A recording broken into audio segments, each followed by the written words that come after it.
I might make 2 videos today. Why not? Who cares? It's my life. It's my Facebook. It's my video channel. Fucking spiritual brah. It's my thing. I can do whatever I want. You can turn it off right now if you want to. I don't care. I do care. Um, that sounded kind of passive aggressive. Whatever. Anyway, the other topic I've been thinking about is I've always been a spiritually minded person, and that has manifested itself in searching for God in various ways. And it led me through, I guess, a lot of experiences. You can look at the video number 7 on religion and hear about my personal experience with organized religion, which made up a fairly large portion of my life situation here on this planet within the time frame that I've been given. And it has also created an experience and really made me who I am today. I still search for that being who is greater than we are, beyond all things. I will call him Great Mystery for the sake of giving him or her a name. Just because, I don't know, I don't really know how to talk about this subject without creating connotations or division. I don't know how to connect with you on this subject because we all have such a personal experience with this being, and some of us totally deny it. I don't understand how that's possible, considering the miracles that happen around us day in and day out. I guess you can close your eyes to them, or you can rationalize them in some way. I can't imagine how. For me, I just, that doesn't work. I could never do that. Even when I tried to ignore God, it just wasn't possible. And I had to come back around to coming to terms with what I consider to be a fact, that something greater than myself exists in this world or beyond this world. So what I've been learning more recently that I feel makes quite a bit of sense is that in the context of practicing presence, there really is something in that practice that brings you into a personal, almost supernatural or divine connection with that being who is beyond us. So, how do I say this?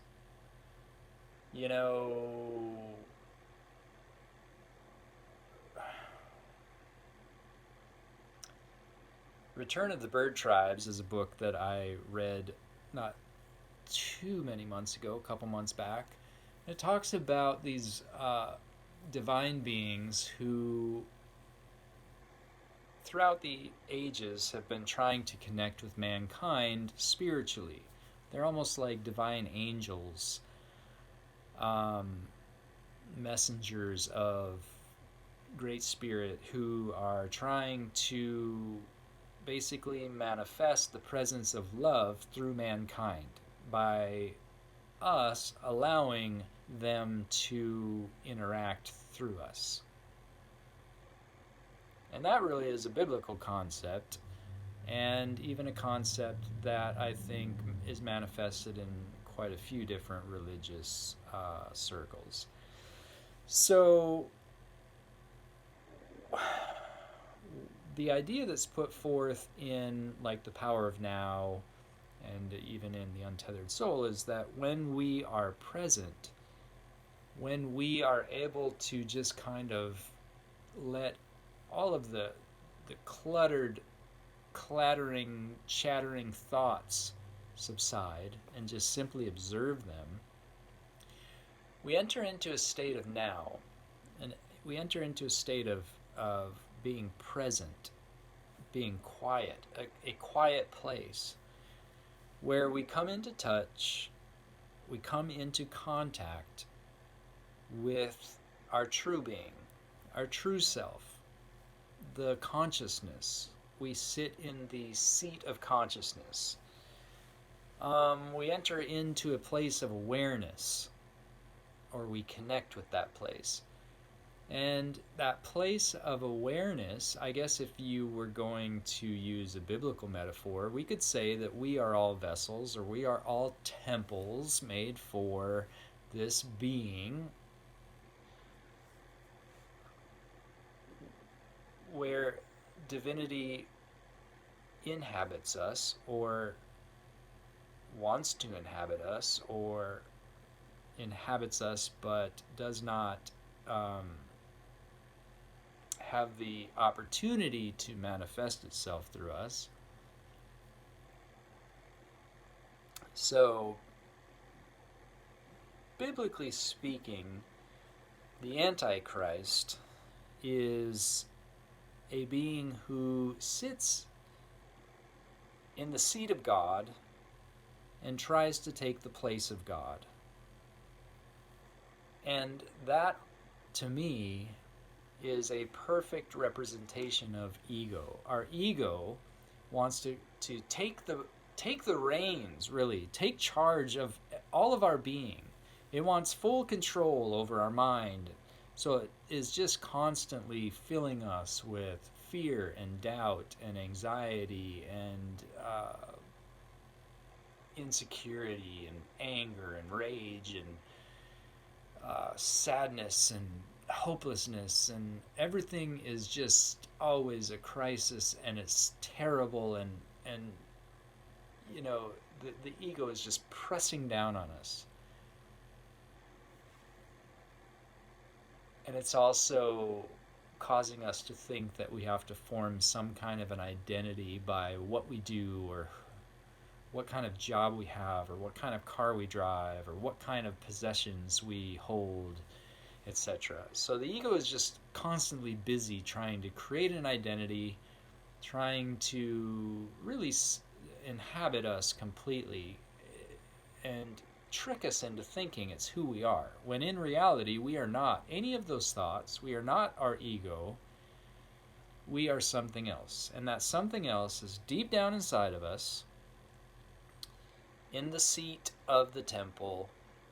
So when we can kind of take the Antichrist out, all of those ego craziness, crazy thoughts, and extract them, I mean, we can't remove them, but we can simply stop identifying with them, stop allowing them to become who we are or be who we are. And instead we can see them for what they are, simply an antichrist, an anti-us, a nuisance. So when we start ignoring those things and disidentifying from those things, instead we connect with what is truly us, our heart center, our consciousness, our awareness. We are loving awareness. Deep down inside, we really are divinity.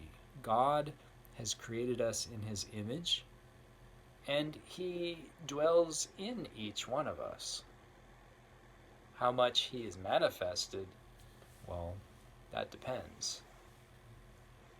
You might not see any hint of God in most people, because most people are living over 90% ego-based lives. there is no seat of consciousness hardly at all. And therefore, there is no access to that divinity within them. There is no access to that place of awareness. They live completely out of ego, out of a false identity. So, when you can learn to come into your center and live a life separated from ego, you really begin to, that energy begins to transmute into a divine energy, a godlike energy, an energy that comes from the source of great mystery within you, and it will exude. It will live through you. It will manifest through you, instead of all of the manifestations of ego and negativity, etc. So, where is God? You could ask that question. Where is this great mystery? Where is the divine? Where is this universe? Where is this being that is beyond and above all that we are? Where is it? Well, in a sense, he's not really beyond or above. He is within. And the Bible said that too. The kingdom of God, you might be asking, is it here? Is it there? Where is it? And Jesus said, the kingdom of heaven is within you. And that's where God is. He's in the temple, just waiting for the Antichrist to get out of the way so that he can live through us. Do you believe that? Does that make any sense? To me, it makes a lot of sense. To me, it seems in harmony with the religious traditions that I've studied. And it seems very biblical to me that Jesus is accessed through consciousness, that divinity is accessed through consciousness, that the Antichrist is set aside by a conscious awareness and a letting go of evil thoughts, and sin is unconsciousness or lacking awareness. Sin is allowing the ego to live through you. That is sin. Sin is the departure from truth, and the truth sets us free. Jesus said, I am the way, the truth, and the life.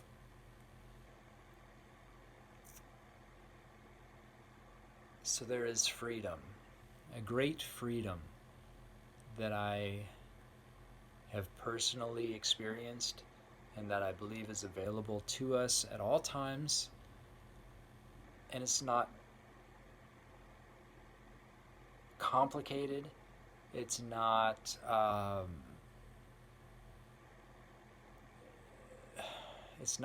doctrine. It's not it's just so different from what I experienced in the religious world.